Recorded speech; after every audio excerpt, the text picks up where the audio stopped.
I did connect with Andrew Tate before he popped off on social media when he only had a few 100,000 followers, and I did talk to him quite a bit, and I did see his content, and and it was cool. I liked how he basically would talk about anything. He didn't just stick to promoting his offer, and he would talk about anything, be candid.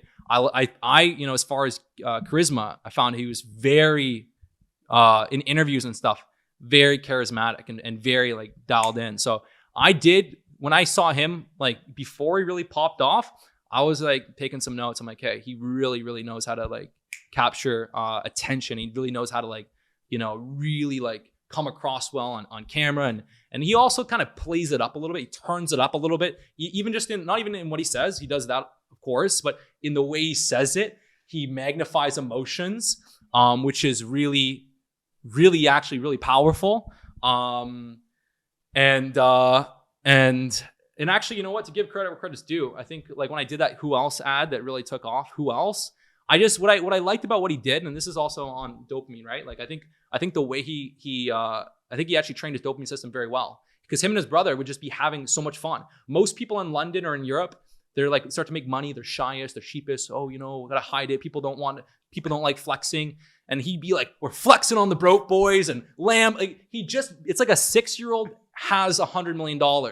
And so having fun with it and just telling yourself you're so awesome, we have all this. Yeah, it's arrogant, but it actually is very good for your dopamine system. It gets you excited. When you punish yourself from having success and, I shouldn't share it, it actually takes the fun out of it. And it can actually dampen that dopamine response. And again, you know what? They can test this out. Test this out. Don't just take my word as the voice of God. Test your dopamine. Try these different things out. Talk to yourself this way. See what happens over a long enough time frame. But I have firsthand experience. Like when you have fun with it and you really like, okay, you're getting, we're having a Lambo. You're like, so it just, the way he operated was very, very good for motivation. Extremely, extremely good for motivation.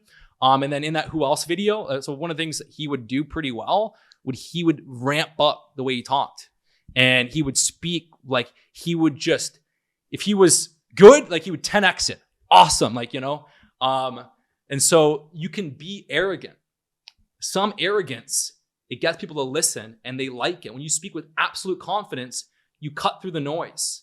So a lot of people are kind of raised, and we're actually raised, don't stand out, kind of like, you don't want to upset people. You don't want to break a few eggs, like just kind of be likable. And so the way that most kids are raised is to be likable. Okay. And that's fine, right? The problem with that is that you fit in, and it's very hard to separate from the pack when you're focused on being likable. And yes, you don't want to be a dickhead, and yes, you want to be kind, and yes, you want to treat people well. All of those things are extremely important, okay? But if you're going to separate from the pack, you have to be willing to take a little bit of heat, and you have to be able to raise the noise, raise the temperature a little bit. You just have to do it in calibrated ways. Like you can do it the wrong way and just make a mess for no reason. But by kind of being like, yeah, I am the fucking shit. And like, yeah, this is freaking awesome. And like, who else is doing it? Who else? It's like people freaking love that shit. And people respond to that. When you see someone that speaks with absolute confidence, absolute conviction, you're like, I want to listen. And then at first you might be like, and this is actually very, very normal, okay? And this is actually not a bad thing. At first, when someone speaks with absolute conviction and confidence, you're gonna be like, this guy's full of shit. This guy is full of shit. And you keep listening and you're looking to see, okay, is this guy full of shit? You're looking for it. And if the proof is there, then you're like, fuck, good, okay? Like, hell yeah. So if you actually have the result, and if you're real, you can actually magnify the way you talk, speak with absolute confidence and authority, and people will come at you and they'll be looking for the chink in your armor. And as long as they can't find it, they'll be like, fuck yeah, this guy's awesome, this guy's dope. But again, you can't have the chink in your armor. So I mean, when I speak with absolute conviction and confidence, I'm like, well, here's my blood work. Well, here's my 8 years of DEXA scans. Well, here's thousands of transformations.